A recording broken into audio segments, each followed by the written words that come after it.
Hello besties, మళ్ళీ ఒక వీడియోతో మేము ముందుకు వచ్చా. అప్పుడెప్పుడో సినిమాకి వెళ్ళామని వీడియో పెట్టాను చూసారా. ఆ తర్వాత లూలు మాల్కి కూడా వెళ్ళామని చెప్పాను. అక్కడి నుంచి డైరెక్ట్గా హాస్టల్కి వెళ్ళకుండా కేపీహెచ్బి స్ట్రీట్ షాపింగ్లో తిరుగుతూ ఉన్నామన్నమాట. ఒక్కదాన్ని ఉంటేనే ఊరుకోను, ముగ్గురు ఉన్నాం, వెళ్ళకుండా ఉంటామా. ఇక్కడ స్పెట్స్ కనిపిస్తే చూస్తున్నాం. మా హర్షిత చూసారా, అచ్చం పిల్లల్ని పట్టుకుపోయే దానిలాగైతే అస్సలు లేదు కదా, చాలా బాగుంది హర్షితకి. సో స్పెట్స్ షేప్ బాగున్నాయి అని చెప్పి ముగ్గురం తీసుకుందామని చూస్తూ ఉన్నాం అనమాట. అందరు ట్రైల్ వేశారు. నేను ట్రైల్ వేసింది మాత్రం వీడియో పెట్టలేదులేండి, దారుణంగా ఉంది. ఇక్కడ హీరోయిన్ నెంబర్ 1 వచ్చిందనమాట.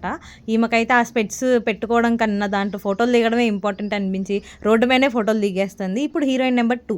అదేంటో ఈ అమ్మాయి మొహానికి ఏం పెట్టుకున్నా బాగానే ఉంటుంది. నా మొహానికి ఎంత అందమైంది పెట్టినా అది దరిద్రంగానే ఉంటుంది. Face value. లాస్ట్కి సీతాఫలాలు కనిపించాయి దారిలో, అవి మాకు కావాల్సినవి తీసేసుకున్నాము. అన్నీ హైబ్రిడ్ దొరుకుతున్నాయి కానీ ఇక్కడ మాత్రమే నాటువి దొరికాయి. సో ఇవి తీసుకున్నాము. ఇంకా ఇంత తిరిగాక ఆకలి ఉంటుందో అది తినేసి ఎవరి హాస్టల్కి వాళ్ళు వెళ్ళిపోయాం.